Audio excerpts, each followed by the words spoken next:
আসসালামু আলাইকুম। আজকে আপনাদের সাথে আমি পাতাকপি বা বাঁধাকপি দিয়ে গরুর মাংসের রেসিপি শেয়ার করছি। বাজারে এখন প্রচুর পাতাকপি পাওয়া যাচ্ছে, তো ভাবলাম আপনাদের সাথে শেয়ার করি। এই রেসিপিটা কিন্তু বেশ ভালোই লাগে খেতে। তো প্রথমে আমি দিয়ে দিচ্ছি এখানে সর্ষের তেল,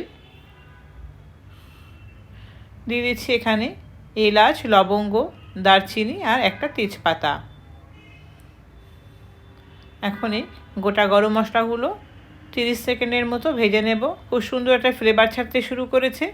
এর মধ্যে দিয়ে দিলাম আমি 4টে মিডিয়াম সাইজের পেঁয়াজ।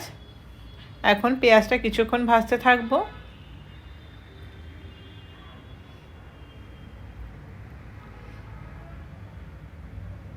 পেঁয়াজটা ভাজা ভাজা হয়ে গেছে।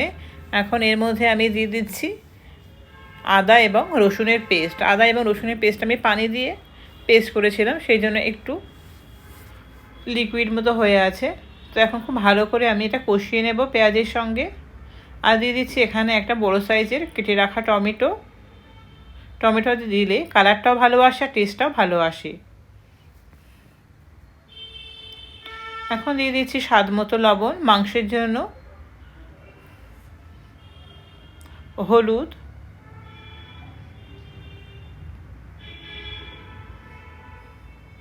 এক টেবিল চামচ এখানে দিয়ে দিলাম ধনের গুঁড়ো, হাফ টেবিল চামচ জিরের গুঁড়ো আর লঙ্কার গুঁড়ো। এখন গুঁড়ো মশলাগুলো বেশ কিছুক্ষণ ধরে এই মশলার সঙ্গে আমি কষিয়ে নেব। গুঁড়ো মশলা যাতে না পড়ে তার জন্য এখন দিয়ে দিচ্ছি একটু পানি দিয়ে খুব ভালো করে কষিয়ে নেব মশলাটা।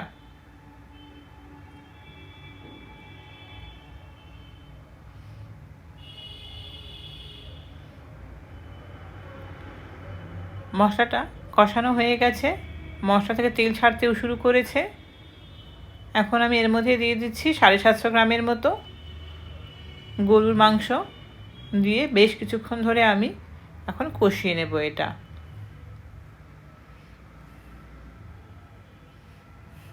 মশলার সঙ্গে খুব ভালো করে কষিয়ে আমি একদম লো ফ্লেমে 8 থেকে 9 মিনিট এটা রান্না করলাম। লো ফ্লেমে রান্না করার পরে দেখতেই পাচ্ছেন মাংস থেকে প্রচুর পানি বেরিয়েছে। এই পানি দিয়ে মাংসটা খুব ভালো করে কষিয়ে নেব।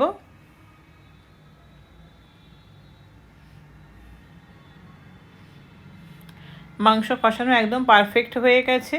তো মাংস যেহেতু গলেনি, তো এখানে আমি 2 কাপের মতো গরম পানি অ্যাড করলাম। পানিটা অবশ্যই গরম পানি দিতে হবে, যেহেতু গরুর মাংস সিদ্ধ হতে সময় লাগে। তো আমি এখানে 2 কাপের মতো গরম পানি অ্যাড করলাম। আবারও ঢাকনা দিয়ে ঢেকে এটা একদম লো ফ্লেমে রান্না করব। রান্নাটা অবশ্যই লো ফ্লেমে করতে হবে।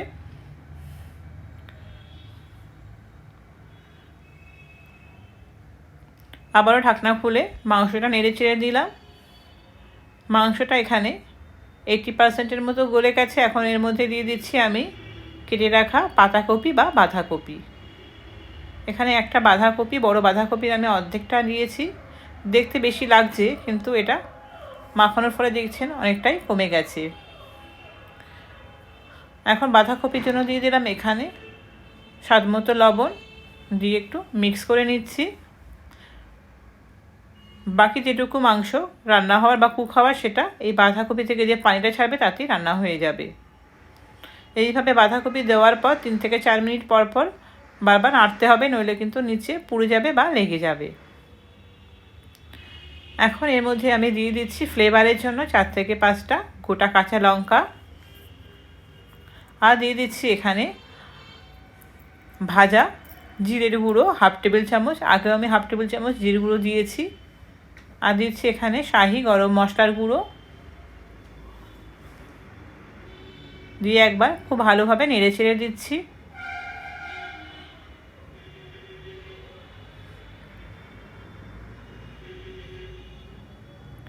আবারও ঢাকনা দিয়ে ঢেকে একদম লো ফ্লেমে এটা রান্না করে নেব।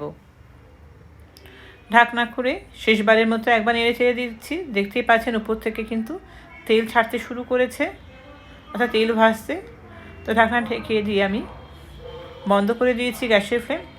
দেখুন তৈরি হয়ে গেছে আমার গরুর মাংস দিয়ে পাতাকপি রেসিপিটা কেমন হলো কমেন্টে অবশ্যই জানাবেন। দেখা হচ্ছে নেক্সট রেসিপিতে। ওকে, বাই।